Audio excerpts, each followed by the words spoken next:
ಸಿನಿಮಾದ ಟೈಟಲ್ ಕೇಳಿ ನನಗೆ ಇದರ ಮೇಲಿದ್ದಂತಹ ಎಕ್ಸ್ಪೆಕ್ಟೇಷನನ್ನು ಸಿನಿಮಾದ ಕತೆ ಯಾಕೋ ರೀಚ್ ಮಾಡಲಿಲ್ಲ ಅಂತ ಅನ್ನಿಸ್ತು. ಆ್ಯಂಡ್ ಆ ಸಿನಿಮಾನೇ ಅಭಿಜಿತ್ ಮಹೇಶ್ ಅವರು ಡೈರೆಕ್ಟ್ ಮಾಡಿ ದಿಗಂತ್, ಯೋಗಿ ಹಾಗೆ ಅಚ್ಯುತ್ ಕುಮಾರ್ ಅವರು ಆ್ಯಕ್ಟ್ ಮಾಡಿರುವಂಥ ಸಿನಿಮಾ ಬ್ಯಾಚುಲರ್ ಪಾರ್ಟಿ.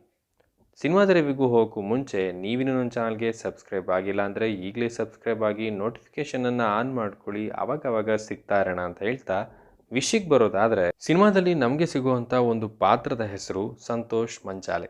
IT ಕಂಪ್ನಿಯಲ್ಲಿ ಕೆಲಸ ಮಾಡೋ ಇವನಿಗೆ ಹೆಂಡತಿ ಅಂದರೆ ಎಷ್ಟು ಪ್ರೀತಿ ಇದೆಯೋ ಅದರ 10 ಪಟ್ಟು ಭಯ ಕೂಡ ಇದೆ.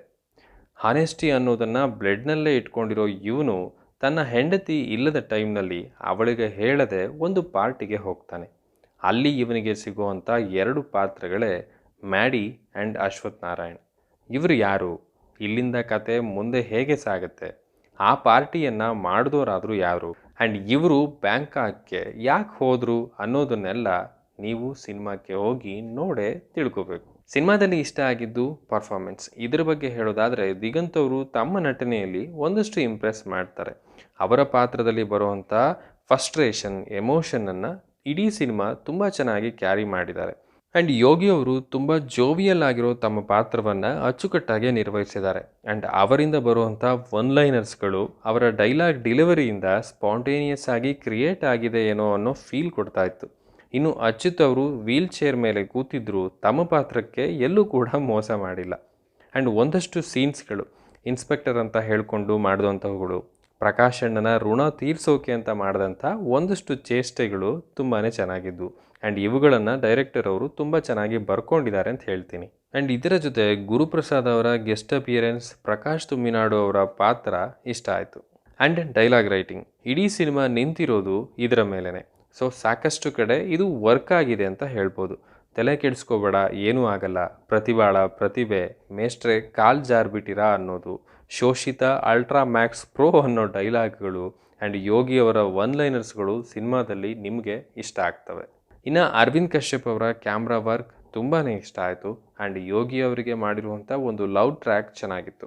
ಆ್ಯಂಡ್ ಇದರ ಗ್ಯಾಪಲ್ಲಿ ಇಬ್ಬನಿ ತಬ್ಬಿದ ಎಳೆಯಲಿ ಸಿನಿಮಾದ ಪ್ರಮೋಷನ್ ಮಾಡಿದ್ದು ಕೂಡ ಚೆನ್ನಾಗೇ ಇತ್ತು. ಇನ್ನು ಸಿನಿಮಾದಲ್ಲಿ ಬದಲಾಗ್ಬೋದಿತ್ತು ಅಂತ ಅನಿಸಿದ್ದು, ಸ್ಕ್ರೀನ್ ಪ್ಲೇಯನ್ನು ಇನ್ನೊಂದಷ್ಟು ಎಂಗೇಜಿಂಗ್ ಆಗಿ ಬರ್ಕೋಬೋದಿತ್ತು. ಆ್ಯಂಡ್ ರೈಟಿಂಗ್ ಕೂಡ ಇನ್ನೂ ಬೆಟರ್ ಆಗ್ಬೋದಿತ್ತು ಅಂತ ನಂಗೆ ಅನಿಸುತ್ತೆ. ಬಿಕಾಸ್ ಅವರು ಬ್ಯಾಂಕಾಕ್ಗೆ ಹೋಗಿದ್ದನ್ನು ಇನ್ನೂ ಒಂದು ಸ್ವಲ್ಪ ಕನ್ವಿನ್ಸಿಂಗ್ ಆಗಿ ಹೇಳ್ಬೋದಿತ್ತು.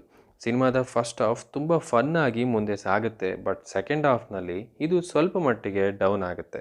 ಆ್ಯಂಡ್ ಅಲ್ಲಿ ಬರುವಂಥ ಸಾಕಷ್ಟು ಸೀನ್ಸ್ಗಳು ಲ್ಯಾಗ್ ಆಗ್ತಾ ಇದ್ದಾವೆ ಅನ್ನೋದು ಕೂಡ ನಮಗೆ ಗೊತ್ತಾಗುತ್ತೆ. ಆ್ಯಂಡ್ ಇಂಟರ್ವೆಲ್ ಆದಮೇಲೆ ಬರುವಂಥ ಚೇಸಿಂಗ್ ಸೀನ್ ಇನ್ನೂ ಬೆಟರ್ ಆಗ್ಬೋದಿತ್ತು. ಬಿಕಾಸ್ ಅಲ್ಲಿ ಅವರು ಚೇಸ್ ಮಾಡ್ತಾ ಇರೋ ರೀತಿ ನ್ಯಾಚುರಲ್ ಆಗಿ ಬರ್ತಾ ಇದೆ ಅಂತ ಅನ್ನಿಸ್ತಾ ಇರಲಿಲ್ಲ. ಆ್ಯಂಡ್ ಸಿನಿಮಾದ ಕ್ಲೈಮ್ಯಾಕ್ಸ್ ಯಾಕೋ ಇಷ್ಟ ಆಗಲಿಲ್ಲ. ಆ್ಯಂಡ್ ಇಲ್ಲಿರುವಂಥ ಒಂದಷ್ಟು ಎಮೋಷನ್ ಕೂಡ ನಮಗೆ ರೀಚ್ ಆಗಲೇ ಇಲ್ಲ. ಆ್ಯಂಡ್ ನಾಗಮ್ಮ ಅನ್ನೋ ಪಾತ್ರವನ್ನು ಬ್ಯಾಂಕಾಕ್ವರೆಗೂ ತಗೊಂಡು ಹೋಗಿ ಇನ್ನೂ ಒಂದು ಸ್ವಲ್ಪ ಚೆನ್ನಾಗಿ ಬಳಸ್ಕೋಬೋದಿತ್ತು ಅಂತ ನನಗೆ ಅನಿಸುತ್ತೆ. ಆ್ಯಂಡ್ ಸಿಚುಯೇಷನ್ಸ್ಗಳನ್ನು ಕ್ರಿಯೇಟ್ ಮಾಡ್ಕೊಳ್ಳೋದ್ರಲ್ಲಿ ಹೊಸದಾಗಿ ಏನಾದರೂ ಟ್ರೈ ಮಾಡ್ಬೋದಿತ್ತು. ಆ್ಯಂಡ್ ಸಿನಿಮಾದಲ್ಲಿರುವ ಬ್ಯಾಕ್ಗ್ರೌಂಡ್ ಸ್ಕೋರ್ ಇನ್ನೂ ಬೆಟರ್ ಆಗ್ಬೋದಿತ್ತು ಅಂತ ಕೂಡ ನನಗೆ ಅನಿಸುತ್ತೆ. ಇದಿಷ್ಟು ನನ್ನ ರಿವ್ಯೂ. ನೀವು ಈಗ ಆಲ್ರೆಡಿ ಸಿನಿಮಾವನ್ನು ನೋಡಿದರೆ ನಿಮಗೆ ಏನನ್ನಿಸ್ತು ಅನ್ನೋದನ್ನು ಕೆಳಗಡೆ ಕಾಮೆಂಟ್ ಮಾಡಿ ತಿಳಿಸಿ. ಓವರಾಲ್ ಆಗಿ ಹೇಳೋದಾದರೆ, ಕಂಟೆಂಟ್ ಕ್ಲಾರಿಟಿ ಕೇಳದೆ ಸಿನಿಮಾಕ್ಕೆ ಹೋದರೆ ಸಿನಿಮಾ ನಿಮ್ಮನ್ನು ನಕ್ಕು ನಗಿಸುತ್ತೆ. ಅಲ್ಲಿರುವಂಥ ಡೈಲಾಗ್ಗಳನ್ನು, ಮ್ಯಾನರಿಸಮ್ಗಳನ್ನು ಅಬ್ಸರ್ವ್ ಮಾಡಿ ನಗಬೇಕು ಅಷ್ಟೆ. ಸೊ ನೀವು ಇದಕ್ಕೆ ರೆಡಿ ಇದ್ದರೆ ಈ ಸಿನಿಮಾಕ್ಕೆ ಹೋಗಿ ಅಂತ ಹೇಳ್ತಾ ನಾನು ಮತ್ತೆ ಸಿಗ್ತೀನಿ. ಅಲ್ಲಿವರೆಗೂ ಸ್ಟೇ ಟ್ಯೂನ್.